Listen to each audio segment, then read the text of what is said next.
merci Monsieur Njima pour cette question sur la définition de l'amour. Pour moi, c'est un grand plaisir d'être avec vous encore aujourd'hui et de pouvoir parler de l'amour et surtout quand l'amour blesse. Pour définir l'amour, je vais aborder ça de 4 manières. D'abord, je vais parler de ce que la Bible dit sur l'amour. C'est étonnant de savoir que la Bible ne définit pas l'amour, mais la Bible dit ce que l'amour fait.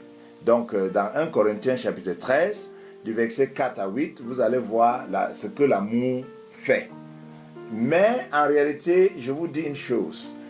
La seule définition qu'on peut dire de la Bible, c'est que la Bible dit Dieu est amour. Là, vous trouvez ça dans 1 Jean chapitre 4, verset 8 et 1 Jean chapitre 4, verset 16. Dieu est amour. Ça veut dire que si vous voulez vraiment connaître l'amour, il faut avoir Dieu dans votre vie. Donc voilà l'approche biblique. Mais maintenant, dans le grec, il y a au moins 7 mots qui définissent l'amour. Mais vous savez, en français, le français est très pauvre. Donc, il n'y a que 2 mots qu'on utilise pour l'amour en français. C'est l'amour et la charité. Mais en grec, on a au moins 7 différents types d'amour. On va y revenir.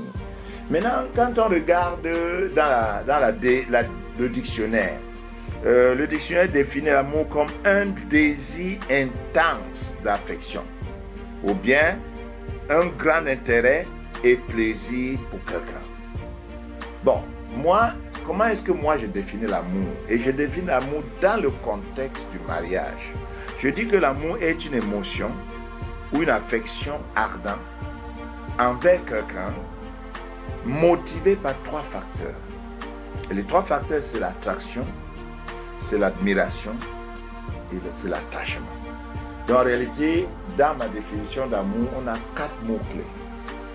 Une affection, donc affection, premier A, motivée par l'attraction, deuxième A, l'admiration, troisième A, et l'attachement, quatrième A. Donc voilà comment je définis l'amour dans le mariage. C'est les émotions, et ces émotions sont motivées par certains facteurs.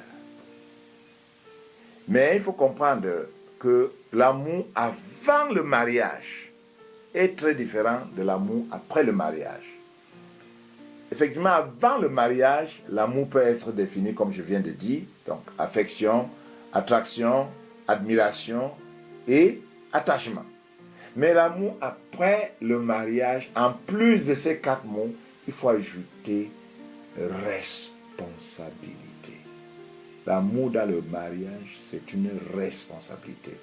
J'ai pris un engagement de prendre soin de quelqu'un.